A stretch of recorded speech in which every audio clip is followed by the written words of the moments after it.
Well, I think the first rule of music in a game is to enhance the mood and the setting and the story, but not to annoy people and not to have it run on and on incessantly. So we've worked really hard to create a system where the music doesn't play all the time. It kind of fades in out of the bed of sound effects and ambiance of an area.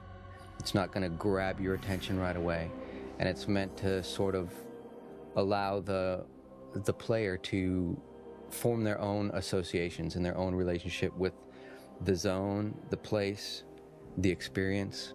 It's definitely a balancing act to make sure that we don't create music that's so foreground or so demanding of attention that we take away from the quest line you're on, or kill your ability to communicate with your buddies or what have you. There's a lot of synchronicity in the ideas we tend to have without even speaking. For instance, when we were first scoring Howling Fjord, Russell was preparing to do a recording session for some music for that, and I came out and he told me, I'm going to record the Uilleann pipes, the bagpipes. And I just come out to tell him, like, I just wrote a thing for bagpipes for Howling Fjord. So there was sort of this, we're on the same page.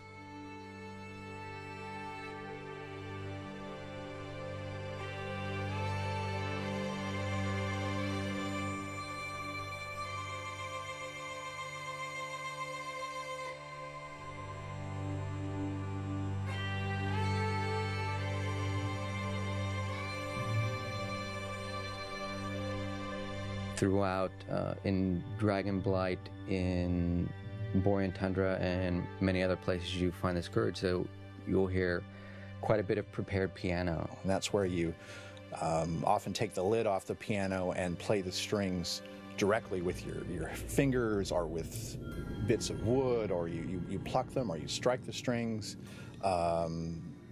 We didn't destroy any pianos in the process, but the idea was to get the sounds of harsh, cold, severe conditions and use that as a musical device.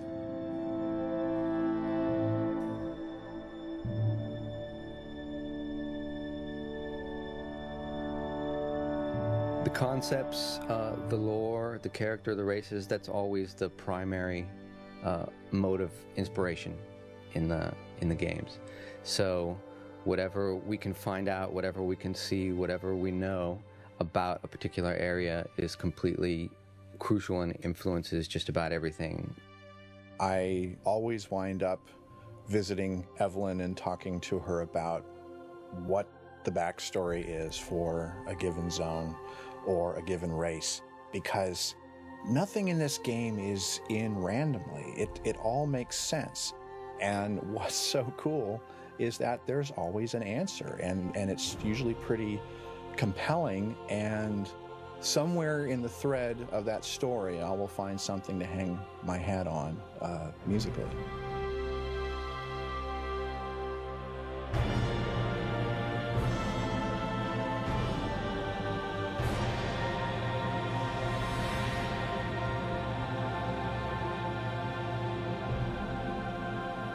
We took some music from the outro of War 3X and we set words to it which express his coronation ceremony.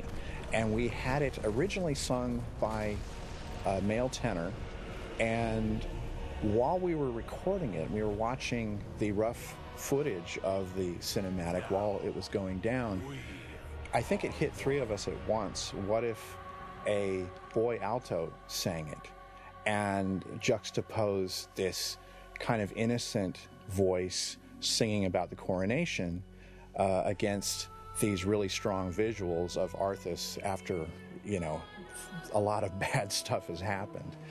And luckily, there's a real fine boys choir where we were doing this orchestral recording.